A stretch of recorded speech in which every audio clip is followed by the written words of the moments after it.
Donc bonjour mes amis, bonjour mes frères et sœurs, et nous allons continuer ensemble ce matin l'étude du chapitre 9,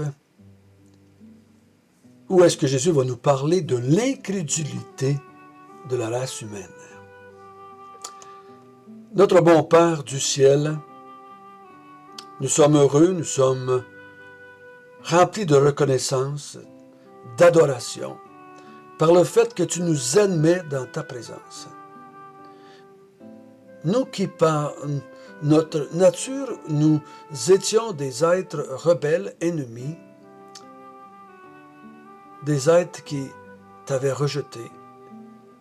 Dans ta grâce, tu nous as appelés, tu nous as régénérés et tu nous admets à ta présence.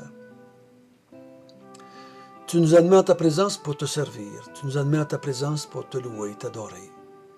Tu nous admets à ta présence afin qu'on contemple le vrai, unique Dieu de toute éternité. Au nom de Jésus. Amen.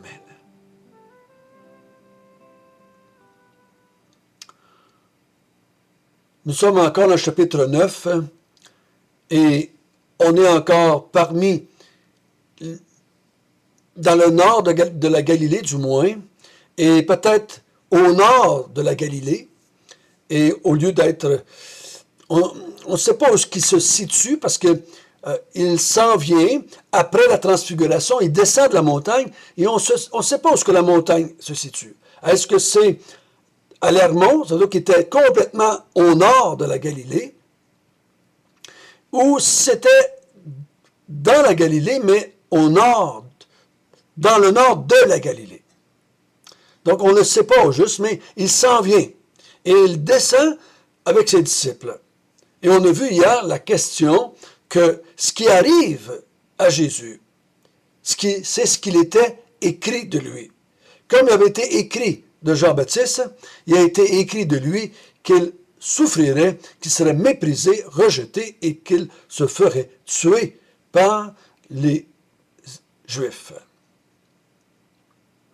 Notre texte ce matin va nous parler de qu'est-ce qui est arrivé au moment où Jésus arrive dans la foule avec les Pierre, Jean et Jacques, et quand il arrive là, il se passe quelque chose. Il y a un peu pas de tumulte, mais d'agitation, je devrais dire, dans la foule. Et Jésus va intervenir et essayer de voir qu'est-ce qui se passe et se servir de la situation pour, encore une fois, les instruire et les aider à faire partie du royaume de Dieu.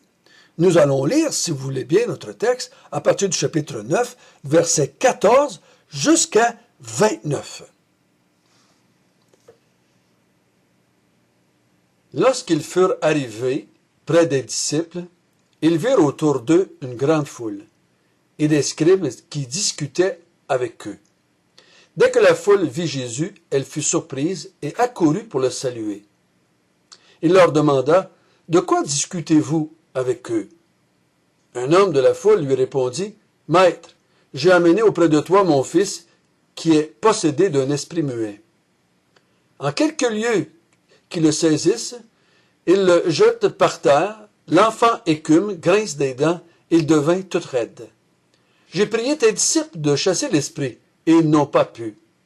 Race incrédule, leur dit Jésus, jusqu'à quand serai-je avec vous? Jusqu'à quand vous supporterai-je? Amenez-le-moi. On lui amena. Et aussitôt que l'enfant vit Jésus, l'esprit l'agita avec violence. Il tomba et se roulait par terre en écumant.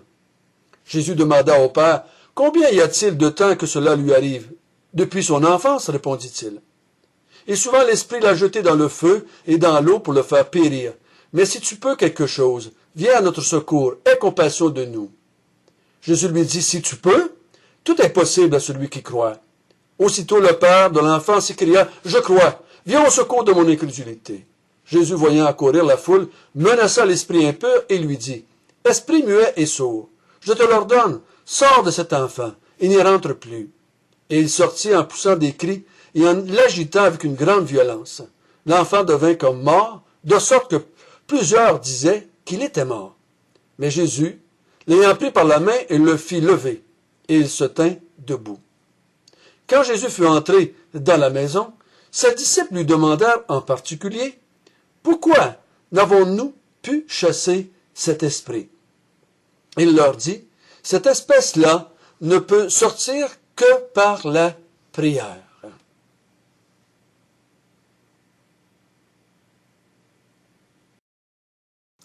Donc, c'est cet événement qui nous est raconté par Marc va nous montrer l'incrédulité d'Israël, de la race. Il appelle ça la race incrédule. On va voir que cette incrédulité-là se manifeste. Probablement que beaucoup de gens dans la foule, et le Père, et les disciples, beaucoup auraient dit qu'ils croyaient. Mais Jésus, lui, déclare qu'ils sont incrédules. Qui a raison? Eux, qui se disent croyants, qu'ils croient, ou si c'est Jésus qui a raison en disant race incrédule. Pourquoi Jésus dit-il ça? Et comment se manifeste leur incrédulité dans le texte ici? Au verset 14, quand Jésus arrive avec Pierre, Jean et Jacques, il arrive et il voit ses disciples qui sont en train de discuter avec les scribes. Donc les disciples sont là et ils discutent avec les scribes et Jésus leur demande, de quoi discutez-vous avec eux? On n'a pas de réponse, mais directement de la part des disciples. Mais je crois qu'ils discutaient de ce qui venait de se passer. Qu'est-ce qui venait de se passer? Pendant que Jésus était sur la montagne, un homme avait emmené son fils et avait demandé, l'avait emmené pour que Jésus le chasse le démon, mais Jésus n'étant pas là, il demande à ses disciples, et ses disciples ont déjà chassé des démons. Vous vous souvenez quand il avait été envoyé par Jésus? Ils avaient guéri beaucoup de malades et ils avaient chassé beaucoup de démons. Donc, ils se croient capables de chasser des démons. Puis ils l'ont été capables pendant un temps, du moins. Mais ils n'ont pas réussi. Et je crois personnellement que c'est ça qu'ils sont en train de discuter avec les disciples. Mais je crois que cette discussion qu'ils ont ensemble, les disciples et les scribes, manifeste leur incrédulité. On n'est pas le sujet de la conversation, mais je crois qu'ils discutent du fait qu'ils n'ont pas été capables de chasser ce démon-là. Et qu'il y a une discussion là avec les scribes qui ne croient pas en Jésus, et ça ne me serait pas surpris qu'ils essaient de convaincre les disciples d'une supercherie de la part de Jésus. Mais je crois qu'ils manifestent du moins leur doute. Mais pendant que Jésus pose la question aux disciples, c'est un homme qui sort de la foule et qui dit, « Maître », il répond. Je crois qu'il répond à la question de Jésus. Ils sont en train de discuter comment ça, ils ne sont pas capables de chasser le démon de mon fils que j'ai emmené. Mon fils qui est pris d'un esprit muet. Et là, le Père explique les symptômes du possédé, au verset 18, excusez. Il saisit, le jette par terre, l'enfant écume, il grince des dents, il devient tout raide. Il dit, j'ai demandé à tes disciples, mais ils ne peuvent pas le chasser. Et la réaction de Jésus est foudroyante. Race incrédule. Race incrédule, leur dit Jésus. Jusqu'à quand serai-je avec vous? Jusqu'à quand vous supporterai-je? À qui dit-il ça? À tout le monde. Aux scribes, aux disciples, au Père. Il dit ça à tout le monde qui est là. Vous êtes une race incrédule. Parce que vous n'avez pas été capable de chasser le démon, vous manifestez ainsi votre incrédulité. Et là, Jésus dit, amenez-moi l'enfant. Emmenez-le-moi. Et aussitôt que l'enfant voit Jésus, l'esprit qui est en lui, l'esprit impur qui est en lui, se manifeste. Cet esprit-là, comme tous les autres dans l'évangile de Marc, reconnaissent Jésus. Il voit en lui l'autorité suprême. Il voit en lui quelqu'un de plus fort qu'eux. Quelqu'un qui est le maître. Quelqu'un qui peut les faire périr, qui peut les jeter dans l'abîme. Ils savent, eux, qui est Jésus. Et là, Jésus, au verset 21, demande au Père, comment se fait-il? C'est comme ça. Il dit depuis son enfance, depuis qu'il est tout jeune. Il dit, bien souvent, l'Esprit a voulu le faire tomber dans le feu ou dans l'eau afin qu'il se noie ou qu'il brûle. Et là, le Père, à son tour, manifeste son incrédulité. Et il dit, au verset 22, « Si tu peux quelque chose. » Donc, il ne croit pas que Jésus peut quelque chose. Mais il dit, « Si tu peux quelque chose, viens en compassion de nous. » Et là, Jésus répète encore une fois, « Si je peux, t'es pas sûr que je le peux. Tu ne crois pas qui je suis encore. Tu viens me voir pour que je puisse chasser le démon, mais t'es pas sûr. T'es pas sûr pourquoi? Parce que mes disciples n'ont pas pu. Et là, tu doutes de moi. Ou ce que tu as toujours douté, je crois qu'il doute. Il n'est pas sûr de ce que Jésus peut faire et veut faire.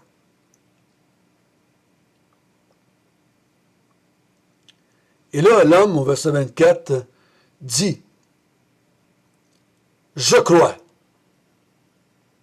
Et là, je crois qu'il réalise que, oups, il y a quelque chose qui...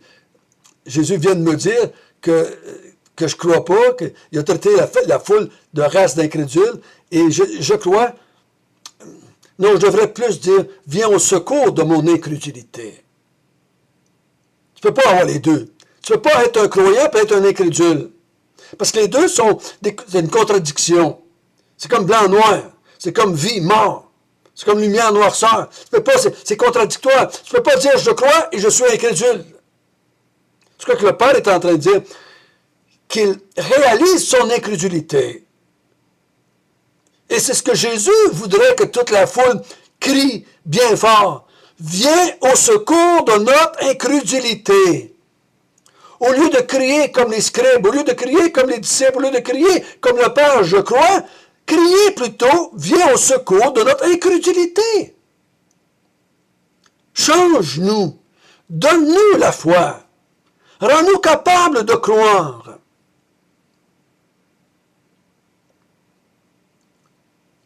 Et Jésus, par compassion, va venir au secours du Père et de l'enfant. Jésus dit qu'il voit que la foule est en train de s'approcher de lui et du Père et de l'enfant. Et il s'adresse au démon et il dit au démon, sors de cet enfant et ne rentre plus jamais dans cet enfant. Et l'esprit obéit et il fait une dernière réaction, je pourrais dire même, un agitement épouvantable, et avec violence, il sort de l'enfant. Il le laisse là par terre comme mort. Mais Jésus le prend par la main et le lève. Et l'enfant se tient auprès de Jésus debout, dans tout son bon sens. Donc cet acte-là de chasser le démon, c'est pour venir au secours de l'incrédulité du Père. De l'incrédulité de la foule, qui va l'apprendre dans les minutes qui vont suivre, c'est sûr, en voyant l'enfant debout. Ils vont bien voir que Jésus a chassé le démon, que lui a réussi, même si ses disciples n'ont pas réussi. Il vient au secours de l'incrédulité, en chassant le démon. Il ne chasse pas le démon parce que les gens croient, mais il chasse le démon pour venir au secours de leur incrédulité. Les miracles, et chasser les démons dans Marc, dans les évangiles, c'est pour emmener les gens à croire et non pas en réponse à leur foi. Écoutez bien, oui, je sais, que certains d'entre vous pensent dans leur tête que Jésus a dit ta foi t'a sauvé, ta foi t'a sauvé. Vous vous souvenez de ça. Mais ici, Jésus veut les emmener bien plus loin que ça. Bien plus loin qu'une foi que Jésus peut guérir mon mal de tête. Jésus peut guérir mon enfant paralysé. C'est pas cette foi-là qu'il veut produire en eux. C'est pas cette foi-là qu'il veut mettre dans leur cœur. C'est la foi en lui. Les emmener à croire que lui est le Messie et le Fils de Dieu. Parce que s'ils ne croient pas cela, même s'ils croiraient gros comme le monde qui peut guérir les malades et chasser les démons, et qui ne croient pas qui il est, et qu'est-ce qu'il est en train de faire, mais ils sont perdus pour l'éternité. Ils vont être des gens en santé, riches et célèbres, mais dans l'enfer. Donc Jésus veut enlever l'incrédulité à son égard. Et non pas dans sa capacité de faire des miracles ou pas. Et là, les disciples étant rentrés dans la maison, au verset 28, ses disciples lui demandèrent en particulier, « Pourquoi n'avons-nous pu chasser cet esprit? Pourquoi est-ce qu'on n'a pas été capable? On a été capable pour un temps d'en chasser, mais pourquoi on n'a pas été capable? » Il dit, cette espèce-là. Donc, ce démon avait quelque chose de différent. Cette espèce-là ne sort que par la prière. Est-ce que Jésus est en train de dire ici que si les disciples avaient fait une prière, mon Dieu, chasse ce démon, le démon s'est sorti? Est-ce que c'est ça qu'il est en train de dire? Ou s'il avait passé des heures dans la prière, il aurait réussi à faire sortir? Je ne crois pas que c'est ça que Jésus est en train de parler. Ici, dans le contexte, ça c'est ma conviction, c'est que la prière est égale à la foi. Parce que tout le texte nous parle, race incrédule, si vous aviez de la foi, vous pourriez faire beaucoup. Jésus avait dit au verset 23, « Tout est possible à celui qui croit. » Il n'a pas dit « Tout est possible à celui qui prie. » Mais tout est possible à celui qui croit. Donc, ici, selon moi, le bon sens m'amène à croire que la prière dont Jésus parle ici, c'est la foi. Donc, il dit, vous avez besoin ici d'une foi plus consistante, si je peux dire ainsi, plus grande dans son contenu que ceux que vous avez chassés quand je vous avais envoyé la première fois. C'est ce que je comprends. Parce que tout le texte n'est pas là pour m'enseigner, pour me montrer la prière, mais la foi. Et je crois que ça rejoint l'enseignement de Jésus dans Luc 17, quand il parle de la femme et du mauvais juge, du juge unique. Il est en train de leur enseigner une parabole sur la prière, puis il dit à la fin, mais quand je vais revenir sur la terre, est-ce que je vais trouver des gens qui ont la foi? Il ne dit pas des gens qui prient, mais des gens qui ont la foi. Pourtant, la parabole est là pour nous enseigner sur la prière. Donc, il y a un équivalent entre la prière et la foi. Et je crois que c'est la même chose ici. Il dit, ce genre de démon-là, cette espèce-là, ça vous demande de la prière ou de la foi que vous n'avez pas encore. Et je crois qu'il devrait, à ce moment-là, aller vers Jésus et dire, mais donne-nous ce genre de foi-là. Donne-nous ce genre de foi-là que nous avons besoin pour prier ou pour chasser cette espèce de démon. Notre Père du ciel, la foi. La foi, c'est un don qui vient de toi. La foi, les gens ne l'ont pas. C'est pour ça que Jésus dit la race incrédule. Elle vient de toi. Et elle vient pour qu'on croie en toi. Tu nous donnes la foi, pas pour qu'on croie afin d'être capable de faire des miracles ou de chasser des démons. Mais la foi nous est donnée pour qu'on croie en toi. En toi. et en ton Père qui t'a envoyé. Amen.